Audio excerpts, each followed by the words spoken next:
Bienvenidos una vez más a Las Venas de la Historia. En este capítulo vamos a estudiar Daniel 10 al 11:21, uno de los capítulos más incomprendidos en la Biblia.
Arrancamos con el capítulo 10. En el año tercero de Ciro, rey de Persia, fue revelada palabra a Daniel, llamado Belsasar, y la palabra era verdadera, y el conflicto grande, pero él comprendió la palabra y tuvo inteligencia en la visión. Aquí llegamos a las últimas visiones de Daniel. Daniel ya es un anciano y morirá en no mucho tiempo. Se nos dice que esta visión sí la entendió, tuvo inteligencia. Veremos que solo fue parcialmente, y esta visión abarca más allá de solo Daniel 8, por tanto, más allá de 1844. Esta visión se extiende desde el capítulo 10 hasta el final del libro de Daniel. En aquellos días, yo, Daniel, estuve afligido por espacio de 3 semanas. No comí manjar delicado, ni entró en mi boca carne ni vino, ni me ungí con ungüento, hasta que se cumplieron las 3 semanas. ¿Por qué Daniel estaba afligido? Bueno, no había entendido el capítulo 8, y después porque la visión de Daniel 9 lo había dejado consternado. La destrucción de Jerusalén era una posibilidad, pero además él quería que Dios permitiera su retorno a la tierra prometida, por lo cual estuvo orando y ayunando. Y el día 24 del mes primero estaba yo a la orilla del gran río Hiddekel. Y alcé mis ojos y miré, y he aquí un varón vestido de lino, y ceñidos sus lomos de oro de Ufaz. Su cuerpo era como de berilo, y su rostro parecía un relámpago, y sus ojos como antorchas de fuego, y sus brazos y sus pies como de color de bronce bruñido, y el sonido de sus palabras como el estruendo de una multitud. Y solo yo, Daniel, vi aquella visión, y no la vieron los hombres que estaban conmigo, sino que se apoderó de ellos un gran temor, y huyeron, y se escondieron. Quedé pues yo solo, y vi esta gran visión, y no me quedó fuerza en mí. Antes mi fuerza se cambió en desfallecimiento, y no tuve vigor alguno. Pero oí el sonido de sus palabras, y al oír el sonido de sus palabras caí sobre mi rostro en un profundo sueño, con mi rostro en tierra. En esta ocasión visitó a Daniel un ser muy majestuoso. ¿Pero quién es? La descripción que de él se da aquí es comparable a la que se hace de Cristo en Apocalipsis 1, 14 al 16. Además, como la aparición tuvo sobre Daniel un efecto similar al que experimentaron Pablo y sus compañeros cuando el Señor se les presentó en el camino a Damasco, narrada en Hechos 9, podemos deducir que este varón que apareció a Daniel era Jesús mismo, antes de encarnarse. Y he aquí una mano, que era la de Gabriel, me tocó e hizo que me pusiese sobre mis rodillas y sobre las palmas de mis manos. Y me dijo: Daniel, varón muy amado, está atento a las palabras que te hablaré y ponte de pie, porque a ti he sido enviado ahora. Mientras hablaba esto conmigo, me puse en pie temblando. Entonces me dijo: Daniel, no temas, porque desde el primer día que dispusiste tu corazón a entender y a humillarte en la presencia de tu Dios, fueron oídas tus palabras, y a causa de tus palabras yo he venido. Después que Daniel hubo caído ante la majestuosa aparición de Cristo, el ángel Gabriel, quien es obviamente el que habla en el verso 11 y 13, puso su mano sobre él para infundirle seguridad, confianza y ayudarlo a levantarse. Gabriel había sido desde el día en que Daniel comenzó su ayuno, había sido enviado. ¿Por qué pues su oración tardó 3 semanas en ser respondida? Mas el príncipe del reino de Persia se me opuso durante 21 días. Pero he aquí, en hebreo, he aquí significa contempla a. O sea, se me opuso durante 21 días. Y contempla a Miguel, uno de los principales príncipes. Vino para ayudarme y quedé allí con los reyes de Persia. He venido para hacerte saber lo que ha de venir a tu pueblo en los postreros días, porque la visión es para esos días. El rey de Persia debía dar un edicto que sería el que daría inicio a la vuelta a Jerusalén y que llegaría hasta el tercer decreto, el de Artajerjes, que daría inicio a los 2300 días. ¿Cuán poco sabemos de lo que sucede en el mundo invisible en relación con los asuntos humanos? Aquí se alza por un momento el telón y obtenemos una vislumbre de los movimientos interiores. Daniel ora, el creador del universo le oye, da a Gabriel la orden de ir en su auxilio, pero el rey de Persia debe actuar antes que la oración de Daniel sea contestada.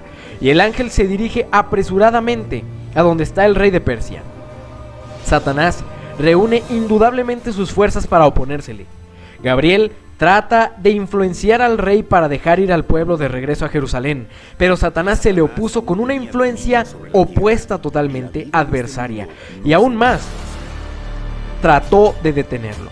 La lucha entre ambos, Gabriel y Satanás, duró 21 días. Satanás era el más poderoso de todos los ángeles, y en este punto, ni aún el ángel que tomó su puesto en el cielo podía vencerlo, hasta que llegó Miguel.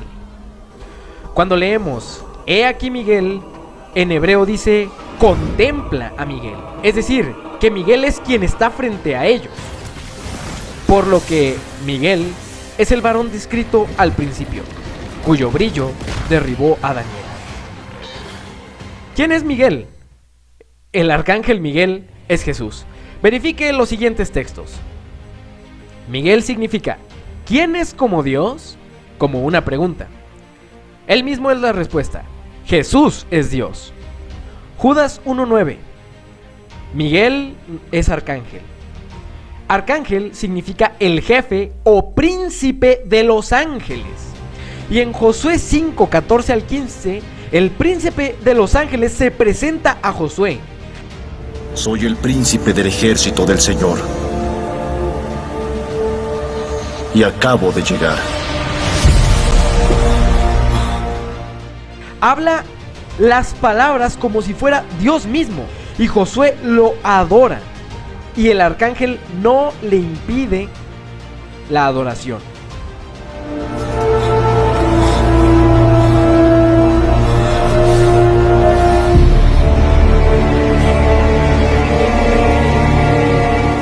Mi Señor, heme aquí, tu siervo. Quítate las sandalias de los pies, porque el lugar donde estás es santo.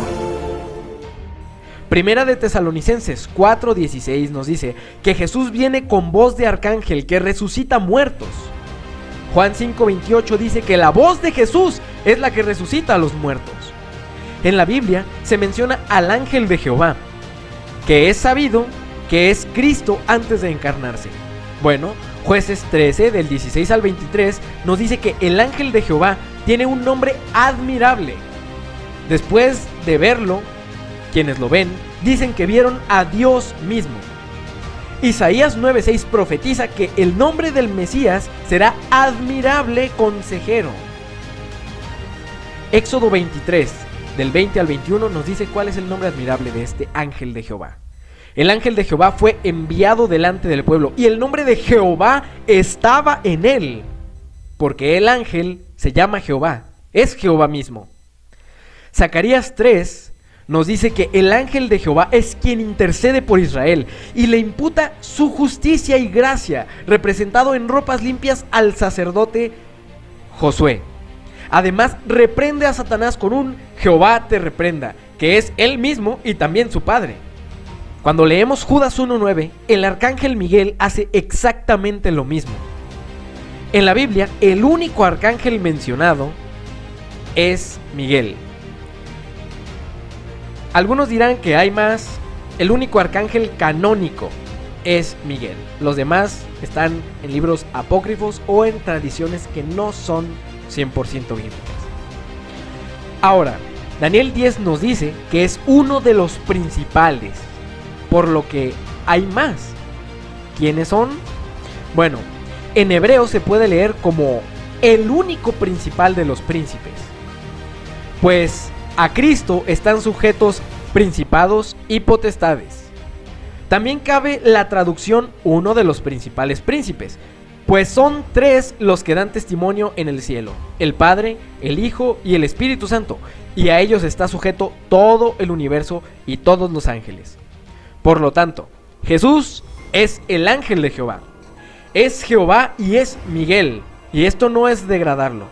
Es el encargado de comandar los ejércitos celestiales. Es Jehová de los ejércitos, coeterno y coigual con el Padre y el Espíritu Santo. El título arcángel no lo rebaja a ser un ángel creado, sino que lo exalta por sobre todos, pues es el príncipe de todos los ángeles y todas las categorías de ángeles. Por lo que vemos que Jesús mismo fue quien expulsó a Satanás del cielo y fue quien vino a vencer a Satanás para que Gabriel pudiera cumplir su misión. Mientras me decía estas palabras, estaba yo con los ojos puestos en tierra y enmudecido. Pero he aquí, uno con semejanza de hijo de hombre tocó mis labios. Entonces abrí mi boca y hablé, y dije al que estaba delante de mí: Señor mío, con la visión me han sobrevenido dolores y no me queda fuerza. ¿Cómo pues podrá el siervo de mi Señor hablar con mi Señor? Porque al instante me faltó fuerza y no me quedó aliento. Y aquel que tenía semejanza de hombre me tocó otra vez y me fortaleció y me dijo: Muy amado, no temas, la paz sea contigo, esfuérzate y aliéntate. Y mientras él me hablaba, recobré las fuerzas y dije: Hable mi Señor, porque me has fortalecido. Él me dijo: ¿Sabes por qué he venido a ti? Pues ahora tengo que volver para pelear contra el príncipe de Persia, y al terminar con él, el príncipe de Grecia vendrá, pero yo te declararé lo que está escrito en el libro de la verdad, y ninguno me ayuda contra ellos, sino Miguel, vuestro príncipe. Miguel es el príncipe que intercede y ve por Israel. Aquí vemos el eterno y tierno amor de Jesús por su pueblo.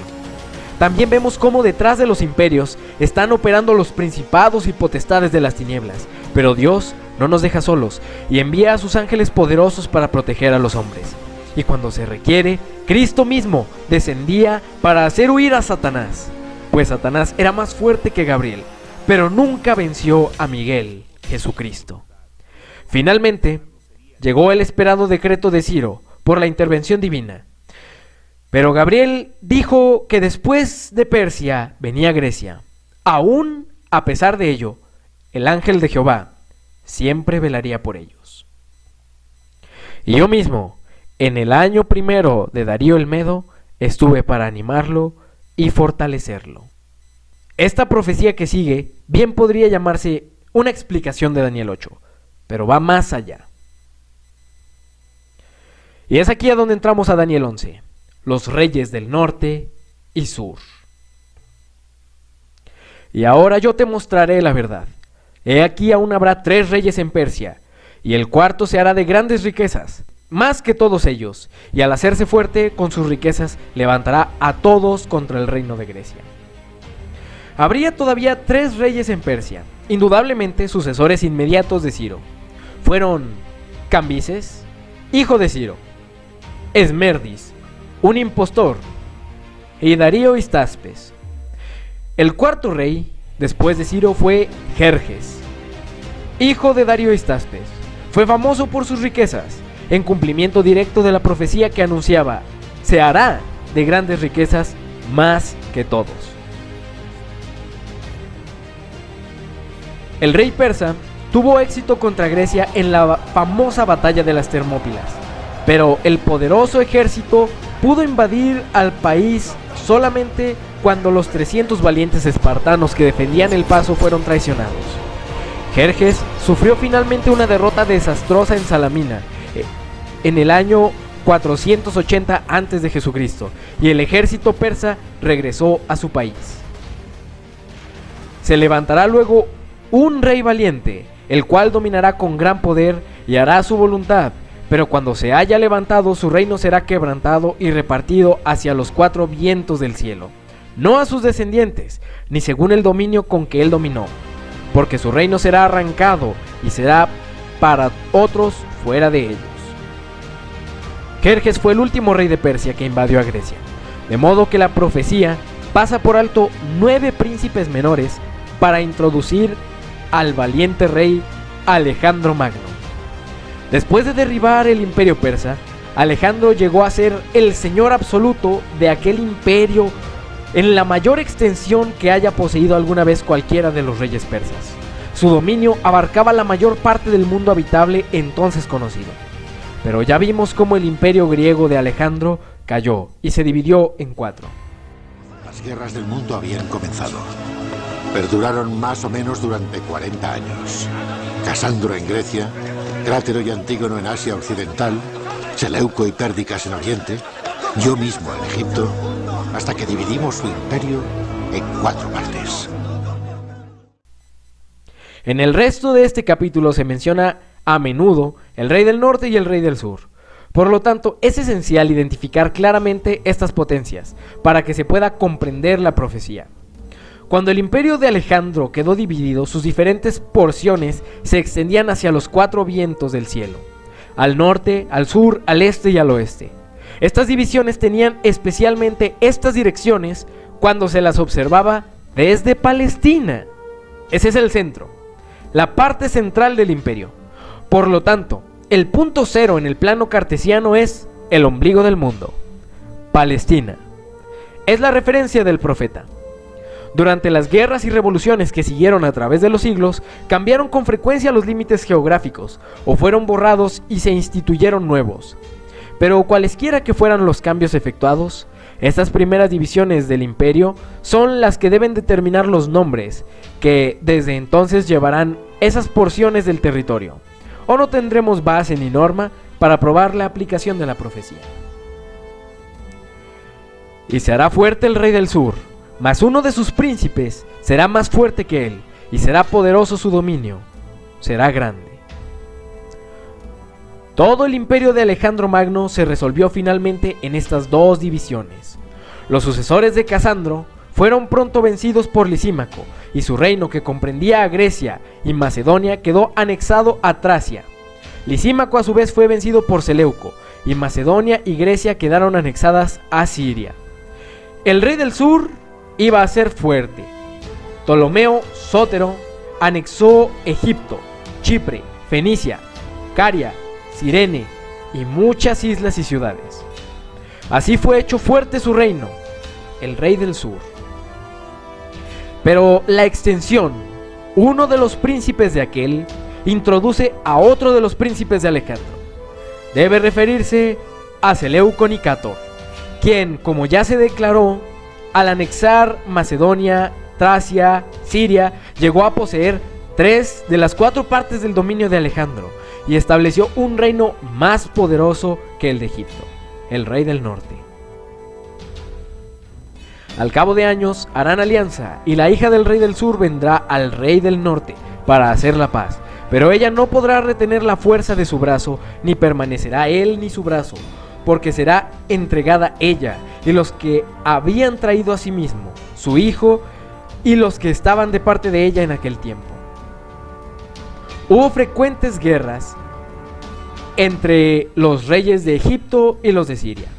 Las hubo especialmente entre Ptolomeo Filadelfo, segundo rey de Egipto, y Antíoco Teos, tercer rey de Siria.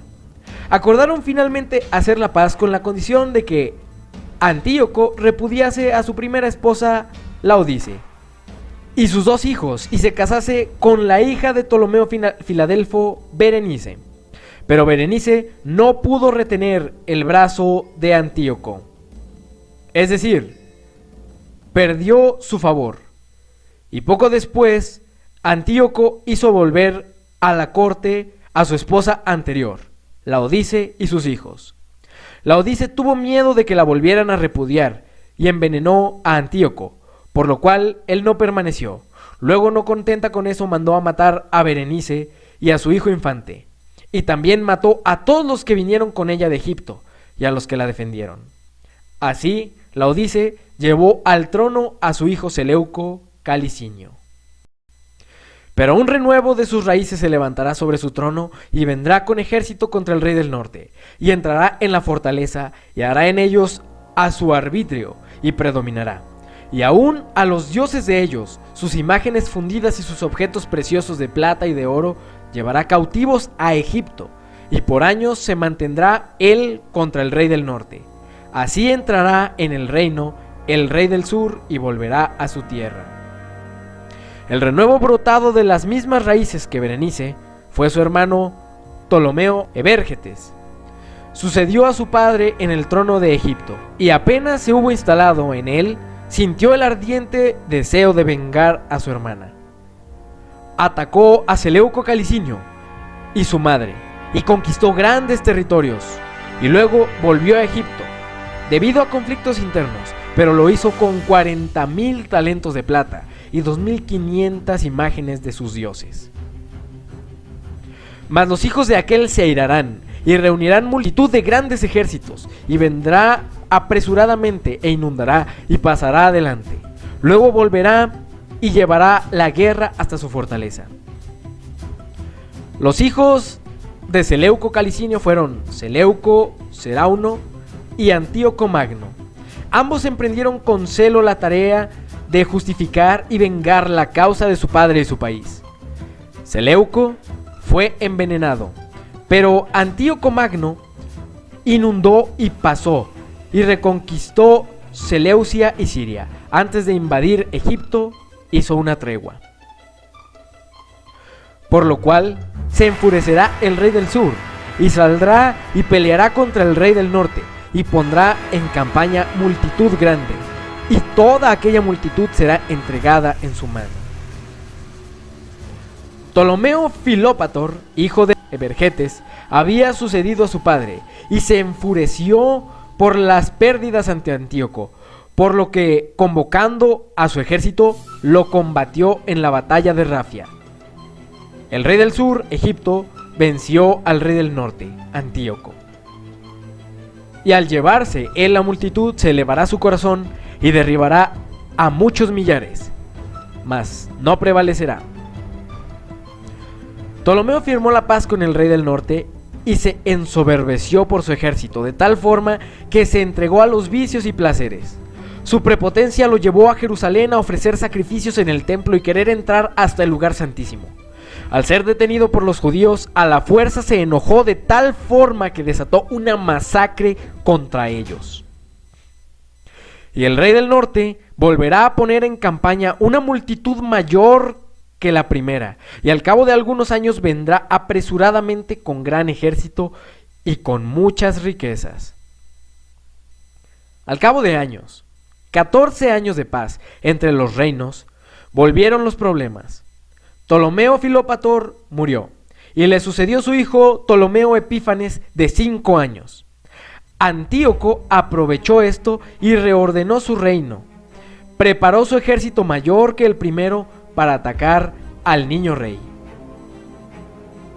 En aquellos tiempos se levantarán muchos contra el rey del sur, y hombres turbadores de tu pueblo se levantarán para cumplir la visión, pero ellos caerán.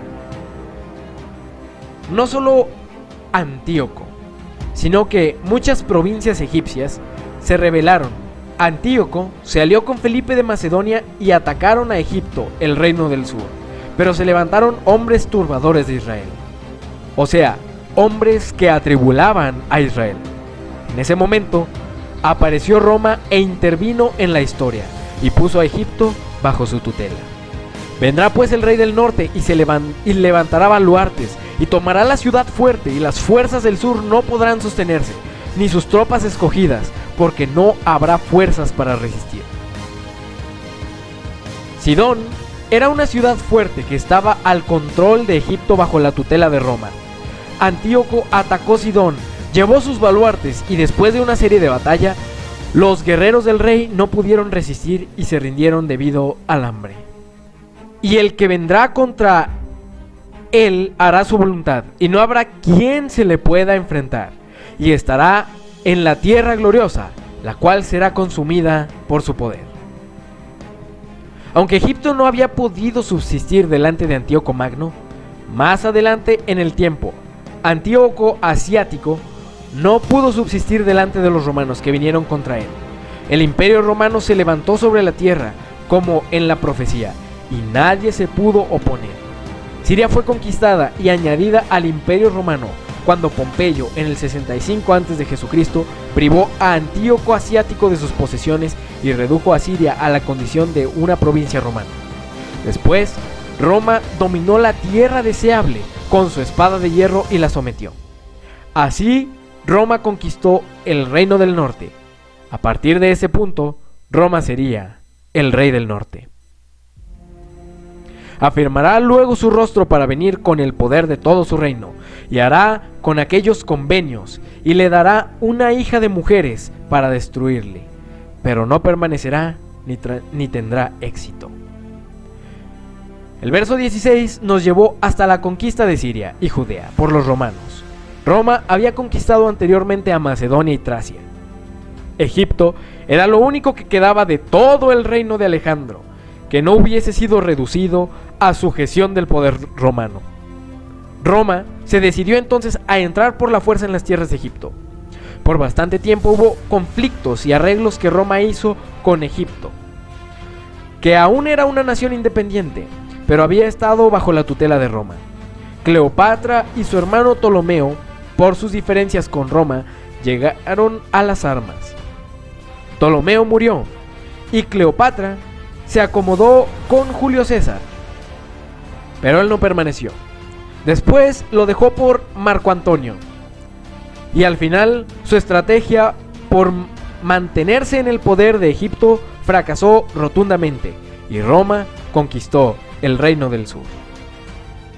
Volverá pues su rostro a las costas y tomará muchas, mas un príncipe hará cesar su afrenta, y aún hará volver sobre él su oprobio. César tuvo que retirarse de Egipto, y fue a la guerra al Bósforo Cimerio para sostener el dominio de Asia Menor. Pero un príncipe haría que a César las cosas le dieran un giro. Luego volverá su rostro a las fortalezas de su tierra, mas tropezará y caerá y no será hallado. Cuando Julio César volvió a Roma, fue nombrado dictador vitalicio, pero se hizo un complot en su contra, donde su mismo amigo Brutus, un político romano, participó en el apuñalamiento múltiple de Julio, que murió ante la estatua de su antiguo rival Pompeyo. Y se levantará en su lugar uno que hará pasar un cobrador de tributos por la gloria del reino, pero en pocos días será quebrantado, aunque no en ira ni en batalla. Octavio sucedió a su tío Julio, que le había adoptado. Anunció públicamente esta adopción de su tío y tomó su nombre. Se unió a Marco Antonio y Lépido para vengar la muerte de Julio César. Los tres organizaron una forma de gobierno que se ha llamado triunvirato. Cuando Octavio hubo quedado firmemente establecido en el gobierno, el Senado le confirió el título de Augusto, y habiendo muerto ya los otros miembros del triunvirato, quedó como soberano supremo. Lucas 2:1 nos muestra que Augusto fue quien empadronó la tierra para cobrar impuestos. Con estos impuestos, Roma llegó a su máximo esplendor. Su poder fue tanto que instituyó la Pax Romana, es decir, la paz reinó en el territorio romano. Aquí es cuando los judíos oprimidos por los impuestos se levantaron contra Roma en sublevaciones, y fue aquí cuando en el otoño del año 4 a.C. nació Jesús. Pocos días, o sea, 18 años después del empadronamiento, Augusto murió, no en ira ni en guerra, sino pacíficamente en su vejez. Y le sucederá en su lugar un hombre despreciable, al cual no darán la honra del reino, pero vendrá sin aviso y tomará el reino con halagos. La historia nos dice que Augusto estaba por designar a su sucesor. Su esposa Livia le rogó que nombrase a Tiberio, que era hijo suyo, por un matrimonio anterior. Pero el emperador dijo: tu hijo es demasiado vil para llevar el púrpura de Roma. Pero los halagos de su esposa le consiguieron a Tiberio un ascenso al poder. Él aceptó con pseudo disimulo, instado por los halagos del Senado.